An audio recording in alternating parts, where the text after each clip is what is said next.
Om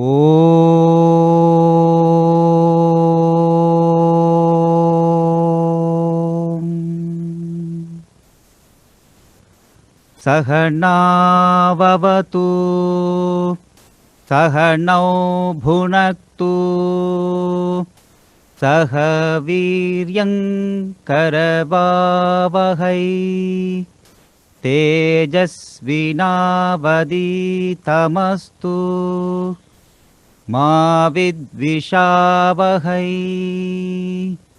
Om Shanti Shanti Shanti. May the Lord protect us. May He nourish us. May we acquire the capacity to study and understand the scriptures. May our study be brilliant and may we not cavil at each other. Om peace, peace, peace unto us all. Sai Ram, and welcome to the Sri Sathya Sai Center of Arcadia. And a very warm and special welcome to our guest speaker for tonight, Mr. Leonardo Gutter.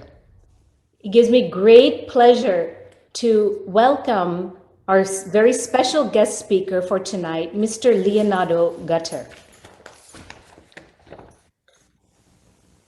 Sai Ram. Mr. Leonardo Gutter is a member of Prasanthi Council, the administrative body of the Sri Sathya Sai International Organization, which is also known as SSSIO. He hails from Argentina and has been an ardent devotee of Bhagawan Sri Sathya Sai Baba for over 4 decades. He started the Latin American Sai movement in the 1980s and previously served as the chairman of Zone 2, which is Latin America, of the Sri Sathya Sai International Organization. Mr. Gutter is a founding member of the Sri Sathya Sai Trust of Argentina. He is a psychologist by profession and represents some of the largest American, European, and Japanese TV and cinema studios in Latin America. We are truly honored to hear him share his wonderful stories and Leelas of our beloved Swami. Thank you so much, Mr. Gutter, for joining us tonight, and I will now hand it over to you. Sai Ram. Sai Ram, dear sister, thank you very much. I offer my humble pranams at the divine lotus feet of our beloved Master and Lord, Bhagawan Sri Sathya Sai Baba, who is here now in the hearts of each one of us. So I offer to each one of you my love as well. I'm very honored to have this invitation to speak with you, and I hope that with the time that I have, I will be able to share some of the experiences I had. I will not center my talk today on the divine teachings because you have there as a member Dr. Narendranath Reddy, who is a fountain of wisdom, and he knows the divine teachings so well, and I'm sure he's sharing them with you. So I want to rather center my speech on my divine experiences that Swami granted to me, that they touch my heart, and I hope it will touch yours as well. I was a member of the Raja Yoga organization. I was having the position of vice president of that organization when I heard about Swami. In that organization, we believed in another avatar. So when I heard about Swami, a doubt raised in my mind, who is a real avatar? Who is a real one? And Swami solved my dilemma. He came to my dream. And I had a very incredible dream. And what I'm going to tell you now is the dream I had, the first dream with Swami. I was in a room with 7 other people, and suddenly Swami came into the room. And I raised my hands like this. I did namaskar. I was not a Sai devotee at that time, so I was surprised of finding myself doing this. And then I thought, he started to come to our side. And then I thought, if you are the avatar, I will have to feel something special when you come close to me. And then it happened. I had the most incredible experience I ever had. Suddenly, when he was by my side, waves of energy started racing from my feet to my head.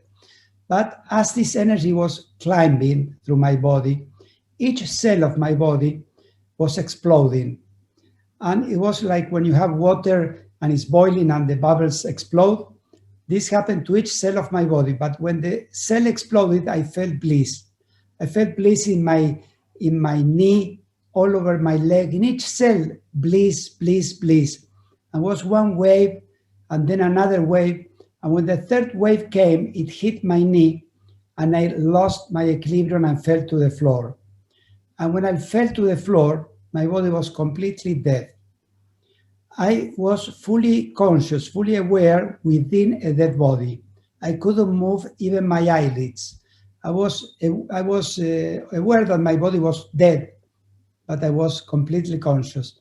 And then Swami finished his round and he was ready to leave. And I looked at him and I said with all my heart, not with my voice because my body was dead, but with my whole soul, I screamed, "You are God, you are God, you are God." And then he looked at me and came directly to me and raised my dead body and kissed my heart 3 times. And I woke up. And I woke up not only from the dream, but I woke up to the reality of his divinity. And this was an experience that I will never forget. And a time later, almost a year later, I had the opportunity to travel to India. And I was supposed to be in the house of the president of the Raja Yoga organization for a month to receive all the teachings that in Argentina will take me years to receive. He offered me that if I go to his house, he will just give me all the teachings within a month. But 3 days after staying with him, I said, "Sorry, I cannot stay 1 day longer with you. I need to go and see Sai Baba." He said, "I understand, go." So I left his house. I learned that Swami was on a tour in the south of India. And Swami says, "When you take 1 step towards me, I will take 100 towards you." At that moment, it happened in my life. And it didn't stop till today. Miracles started to happen to me. I took the train to go from Mumbai now, to Chennai, Madras, where Swami was supposed to go. And one miracle after the other. I know I have only 35 minutes. If I tell you all the stories that only happened to me in that first trip, I would be hours speaking to you. But one miracle after the other. Finally, I reached Madras. Swami didn't arrive, so I waited a couple of days, and then I was told that Swami was coming the next day. And I went to the ashram, to Sundaram, to wait for him. There was, I don't know, 50,000 people. I don't know the amount of people that was there. I was given a first row seat, and I waited there. No one knew when Swami was going to come. But suddenly my heart started to beat very intensely. I thought, what is happening to me? And at that moment, Swami's car entered into the ashram. From that day onwards, I always knew that Swami was coming out for darshan because my heart started to beat very intensely. And I always said that my heart recognized him before my mind. That is why it's so wise, this saying that says that we have to follow our heart. The first darshan, Swami left his car and started to give darshan. And when he came by my side, I looked at him and I said, "Swami, I want to see you." And he looked at me and I heard his voice in my head. It was very loud, very clear. He didn't open his mouth. It was what you can call telepathy. I heard his voice saying, "But you are seeing me now." And I realized that I wanted to ask him for an interview. And I said, "No, no, an interview." And he laughed and left. So this was my first interaction with Swami.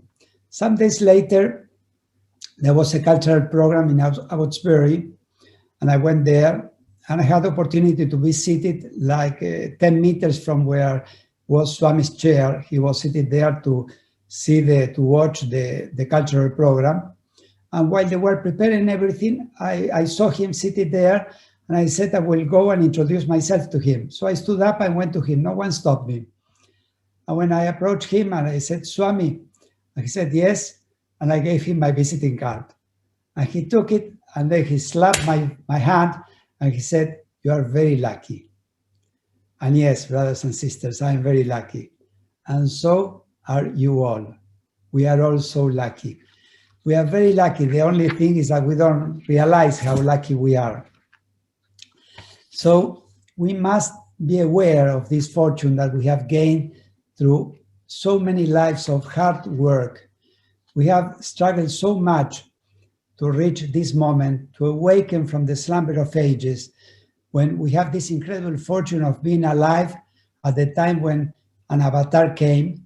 Not only that, we are in the spiritual quest, we're in the spiritual path in this life. Not only that, he has chosen us as his disciples and devotees. So we are incredibly lucky. So we have to really take advantage of this opportunity that we have.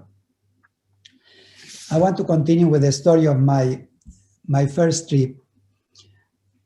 Dr. Reddy and many of you have heard my story, so I want to tell something that you haven't heard before. On the first trip, Swami left Chennai, went to Whitefield, I followed him, then he went to Prasanthi, I followed him. And 30 days later, one night I was in my room and I was overwhelmed by his love, by the realization of his divinity. So I took a piece of paper and I wrote in the piece of paper my resignation as vice president of the Raja Yoga organization, because I had found the avatar of this age and I wanted to surrender completely to him, and I couldn't be in two boats at the same time. So I wrote my resignation in that paper and I went to sleep. The morning I woke up, I went to darshan, and Swami, every day he came out of his room and went to the ladies' side and then to the gents' side. But that day, in the morning, he came straight to me. From the veranda came to me, he looked at me and he said, "Yes, I will see you." Do you remember that the first thing I told him was, "Swami, I want to see you." So he replied to me, "Yes, I will see you. This afternoon I will see you." Then he gave darshan. He gave his usual darshan routine. And when all this was over, I thought I will go to the door, to the entrance of his door and wait there till the afternoon. But the Seva stopped me and he said, "No, it's not like that. You have to come back in the afternoon. And if he wants, he will call you." I thought that Seva didn't like my face. He was spoiling my divine opportunity of having my first interview with God. But what could I do? I went to my room. And I was thinking, he will not remember. He will not, even if he remembers, he will not find me. And he was very sad. Then afternoon came, I went for darshan and I got the third or fourth row that at that time was to be far away. I was so sad. Swami came out and from the veranda, he just looked at me. He didn't have to look where I was sitting. He just rose his head, looked at me, and from there he almost shouted, "You!" And I stood up and went to him and said, "Yes, Swami." And he said the most wonderful words, "Go, interview." So I went to the interview room. He gave darshan, invited another people. I asked him if some Argentinians could join us. He said yes. And in the interview room, he spoke to all of us about different things. And suddenly he looked at me and he told me all what I was thinking since the morning, that he was not going to find me, that he was not going to remember. And then he said something so incredible. He approached his head to my ear and almost whispered to my ear, "I will never disappoint my devotees." Dear brothers and sisters, I will never forget this divine promise, and neither should you. This is something that we have to keep in our hearts all the time. He will never disappoint us.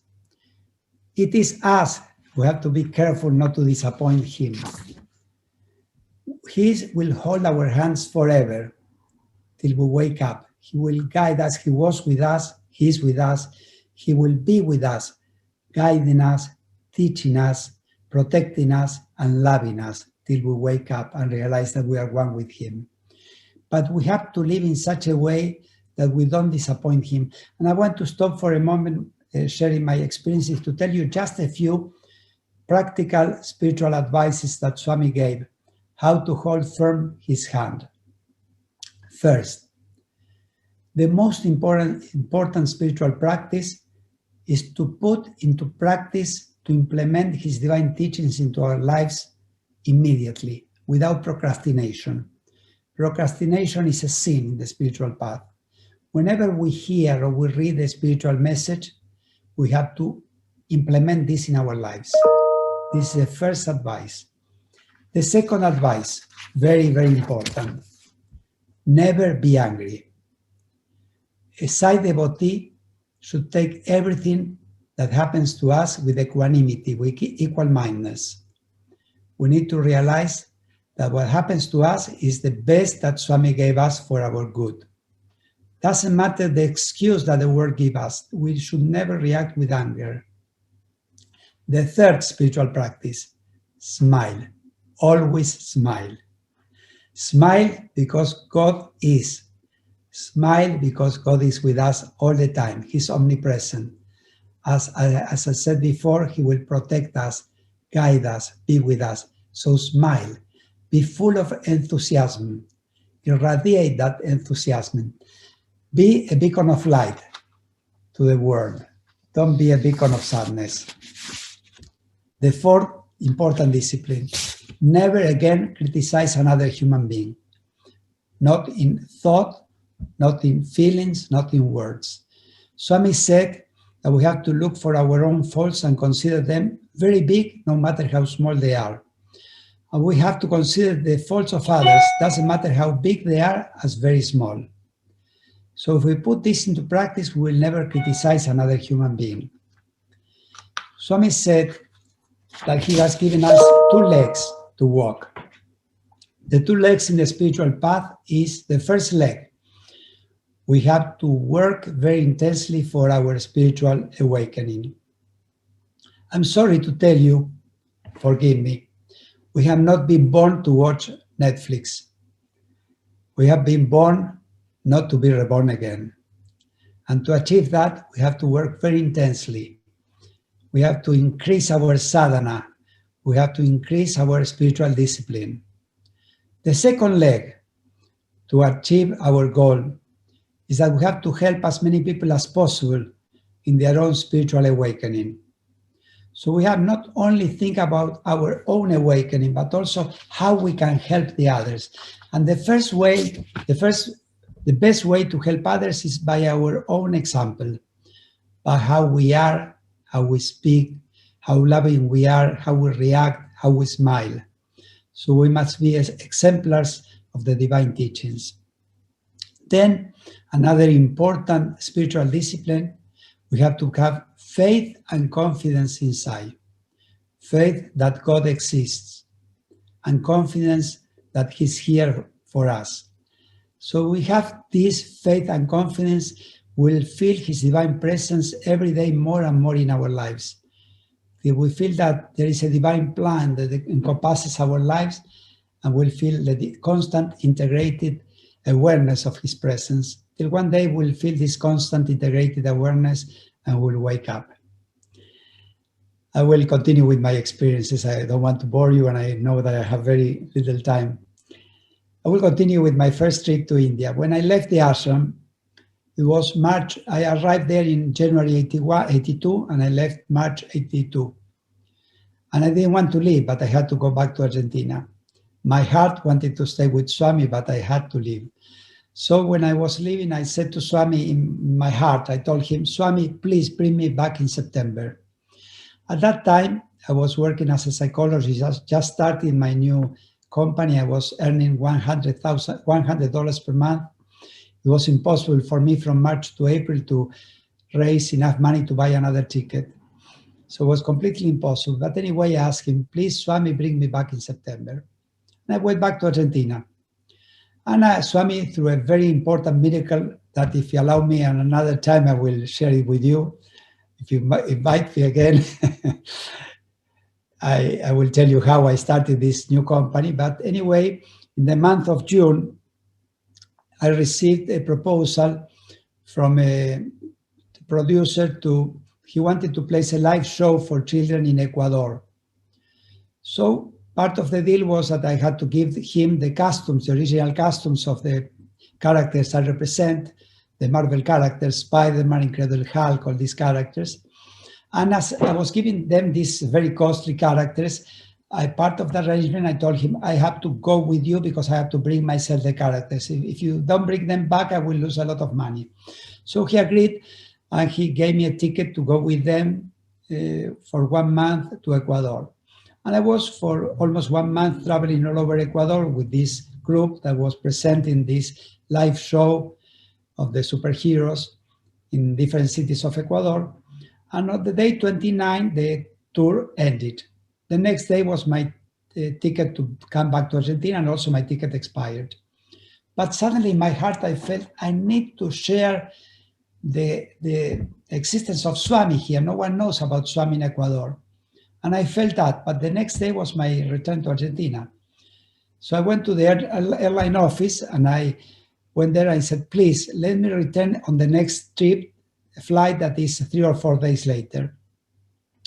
The employee said, no, you cannot do that. Your ticket expires tomorrow. You have to go back. And I started to argue with that lady. And after almost 30 minutes of this argument, I said, well, I want to stay. Tell me how. And she said, sir, if you want to stay, open your ticket to 1 year and stay how much you want. And I said, okay, how much is it? And she replied, $100. And I said, why didn't you start with that? I paid $100 and I came out with my ticket open for 1 year. And then I realized how I'm going to do it.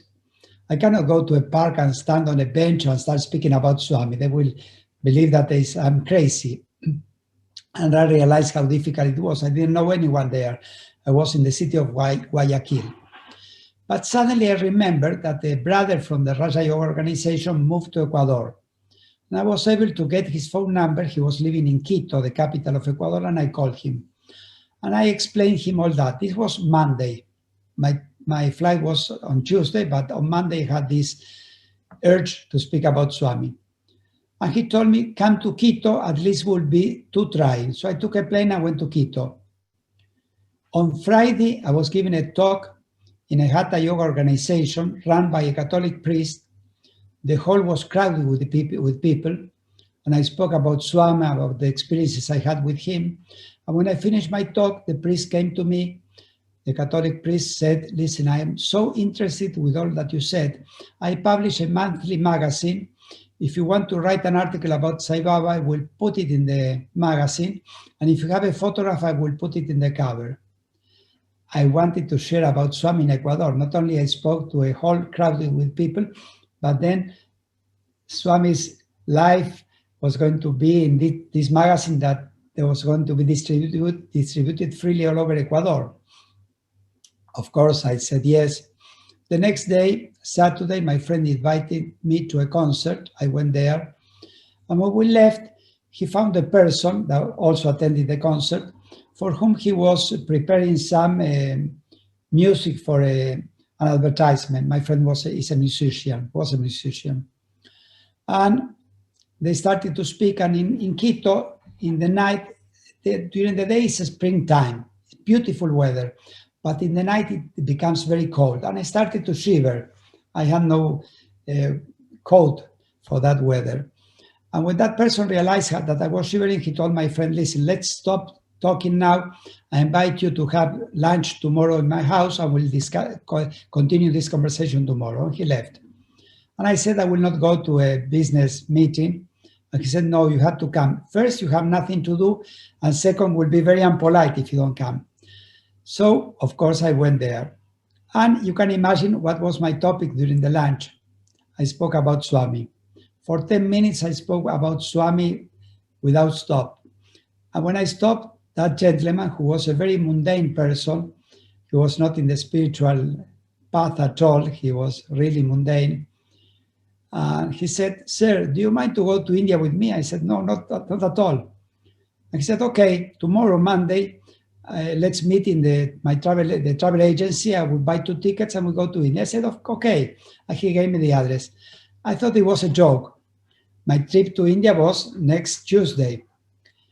And I was in the hotel on Monday morning and I said, what if this is true? So I took a taxi and I went to that address. And this was a travel agency. And that person appeared and he bought 2 tickets. And September the 2nd, I was in Whitefield. Buenos Aires, Ecuador, completely free. Ecuador, India, completely free. And the first darshan I had, Swami was coming out from his house. I was under the tree.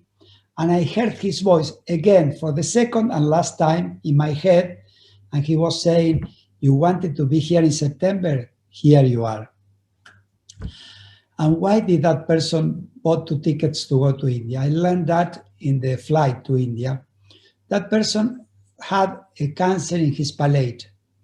he went to Houston in Texas to a very advanced oncological center, and they made a biopsy. And when he was back in Ecuador, he received, they sent him the biopsy, but it took 6 months to reach him because the letter was lost. At that time, there was no fax, no cellular phones, no WhatsApp. When he learned that his biopsy said that his tumor was incurable, that there was no treatment for what he had, and he heard me a couple of days later speaking about Swami and his healing powers, he thought he had nothing to lose, and he bought 2 tickets to go to India. He was very fat. He was complaining every day Swami said, start the day with God, spend the day with God, end the day with God. He started the day complaining, spent the day complaining, end the day complaining. But one day, on Thursday and Sunday, Swami in Whitefield, we sing bhajans all day. He gives darshan in the morning, he leaves, and the people that once remain there singing bhajans, and then he comes back in the afternoon. And that day, he decided to stay. And I was completely surprised because he was fat, he couldn't be seated on the floor for more than 2 minutes. But that day he said to me, I will stay here, and I left. In the afternoon, I came before Swami was supposed to come for darshan, and I seated near him, and he was crying like a baby. He was crying and crying and crying. And I said, Teodoro, what is happening to you? And he told me, Swami was just in front of me, put his hand inside my mouth, and told me, your cancer is canceled. No one saw Swami's physical form. Then Swami came for darshan. A couple of days later, we went to Prasanthi. Swami left for Prasanthi. We followed him. And so a couple of days later, we came back to Ecuador. He went to see the doctor. He went to Houston again. His cancer was completely gone. He became a Sai devotee. His family became a Sai devotee. And he published a magazine, 10,000 copies with his experiences that he distributed freely all over Ecuador. And 15 years later, he came to Buenos Aires Sai Center to speak about his experiences. All this started because Swami put in my heart the desire to speak about him in Ecuador. And he made himself known in Ecuador. He's the real doer. We think that we are the doer, that we are really doing something, but he's the doer. One day a lady came to me, and she's a stewardess, and she was flying, and she said, Leonardo, do you have a picture of Swami, a photograph? I'm flying to Cuba, and there is a Hatha Yoga teacher there to whom I spoke about Swami, and he wants to have a picture of Swami. Of course, I gave him the photograph, her the photograph, and she went to Cuba and gave to this teacher, the Hatha Yoga teacher, the photograph. A couple of days later, from this photograph, Vibhuti started to materialize. One of the students of this teacher had to go through a heart operation, surgery. And when Vibhuti started to appear, day prior to the surgery, he met with this student and gave Vibhuti from the photograph. Well, the next day, the student was taken to the surgery room, and before starting the surgery, they checked him, and the problem in the heart, they couldn't find it. To make a long story short, he was completely cured, no heart problem anymore. He was completely healed. That spread like fire in Cuba. In Cuba it's still forbidden to have spiritual meetings, but within a couple of years, there were 108 Sai groups all over the island of Cuba. I spoke about this in the presence of Swami, and even the police, the secret police that were sent to the Sai meetings to check what was happening there became Sai devotees. So this is how Swami takes care of spreading his presence all over. Dear brothers and sisters, I could speak, I don't know how many minutes I have, but I will, if I have some more minutes, I will share with you some more experiences. One is about how to ask God. Swami taught us how we should ask God. There is a divine formula, and I will share it with you. But you have to apply this. You have to apply all what I have said. So from now onwards, you will never criticize another human being. You will never become angry again. you will be happy all the time, you will smile all the time, right? This is a commitment that we have. So I will tell you how to pray to God. One time I was supposed to fly to 7 different Latin American countries to participate in public meetings, to speak about Swami in those public meetings, and also to participate in the selection of the office bearers of new coordinating committees, and when all this process. My first city I had to go was Colombia, Bogota, the capital of Colombia. I took an American Airlines plane that make a stopover in Miami. I arrived at Miami at 5 a.m. I think my flight to Colombia was leaving at 4 p.m. I decided to stay at the airport. I went to the prayer room to meditate. Then I went to have breakfast. I read. I went to, the Miami airport, they have many concourses. It's very big. And 11 hours is an eternity. So I went to one store to another place, sat in one place to read, slept in another place. There was an anaconda time, never-ending time. Well, at 2 p.m., I decided to check in for my flight to Bogota, and I went to the counter office, and I had a bag, and inside the bag I have a plastic purse where the travel agency at that time, they give you the tickets that were paper, that were not electronic at that time. And in that plastic purse, I had my tickets, and I also put there all my money, $2,000, my credit cards, my passport. And that was inside my bag. So when I put my hand, I couldn't find it. And I couldn't believe it because I went through customs, immigration, and it was not there. If you lose your passport, you have to go back to your country. You cannot continue. The tickets, maybe you can call the travel agency and they will issue another ticket. But when you lose your passport, I became like crazy. I started to run to all the places I had been. I went to Lost and Found, nothing was there. And there was a crazy person running like crazy from one place to the other asking, I left this here? Nothing. And then I remember the divine formula. Swami says, and I speak in present tense because Swami is here with us. Swami never left. Swami is here and always will be here. Swami says that when we want to pray to God, we have to do it with such an intensity that 2 things happen. Either you get tired and you give up, or God gets tired of listening to you and concede you what you want. So I said I had to ask him with all my heart. And I thought I cannot sit on a chair here and ask him, so where is a place I can go? And I thought a bathroom. And I went to the first bathroom I found. I went inside the bathroom, closed the door, sat on the toilet, and I started, Swami, please, Swami, please, Swami, please. Not out loud in my mind. But in my mind, I was, Swami, please, Swami, please, Swami, please.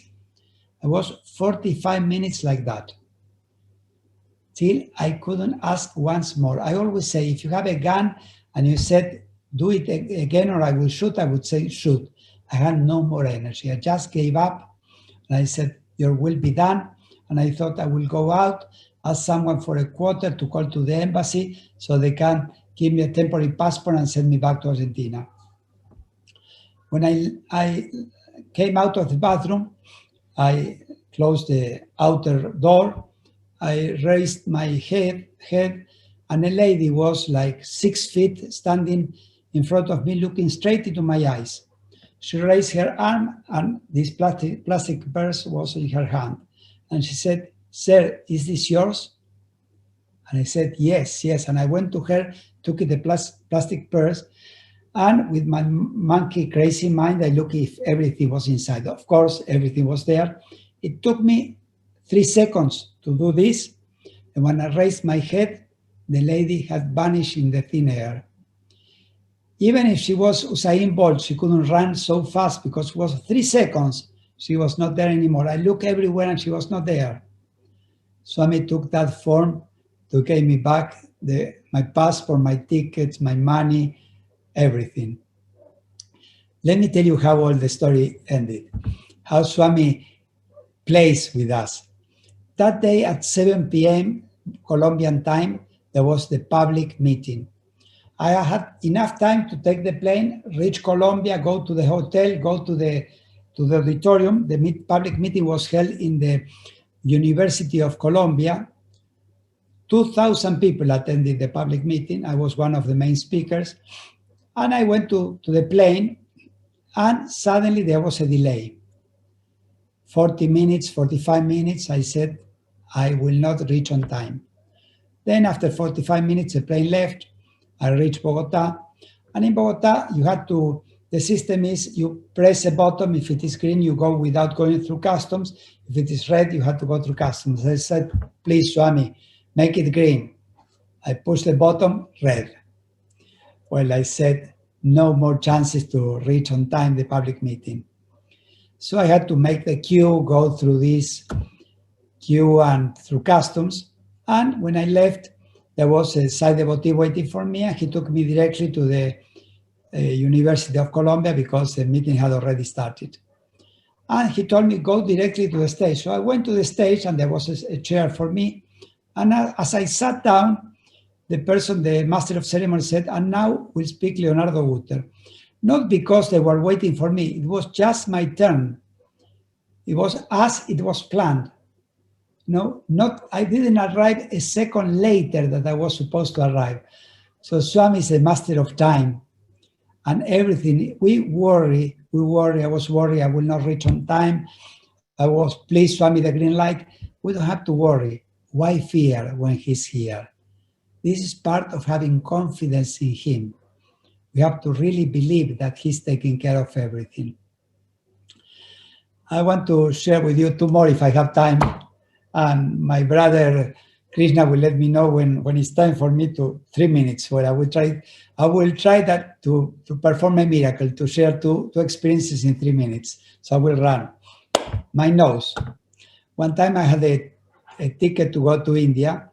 3 days before my departure, I had an accident and my bone was broken. I was taken to a hospital, to a clinic. They made x-rays and they confirmed that the bone was broken in 2 parts. But the doctor said that they didn't need surgery because it was aligned.